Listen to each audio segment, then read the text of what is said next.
Hi everyone, now we can see the applications of plant tissue culture. What are applications we have already discussed. Now we can see in a short 6 steps applications of plant tissue culture. It helps to improves hybrid production to systematic hybridization. We have already studied in the protoplastic culture, that is hybrid, a group of protoplast cells plus nucleus of the not differentiate cell which does not contain not nucleus. That is, hybrids can be produced by somatic hybridization. Somatic embryos can be encapsulated into a syncytids.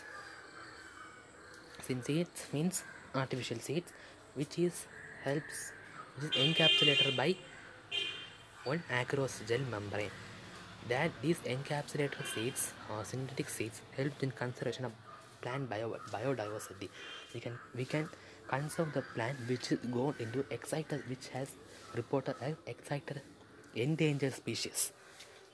Okay, and it also synthetic seeds also helps to break dormancy in the plants. Seeds, you know, the dormancy can be break by stratification, sacrification, that process. Production of disease-resistant plants through meristem and shoot tip culture. That is, virus-free plants can be cultivated by meristem culture or shoot tip culture. Production of stress-resistant crops. That is, they have resistance to stress and heat-tolerant crops.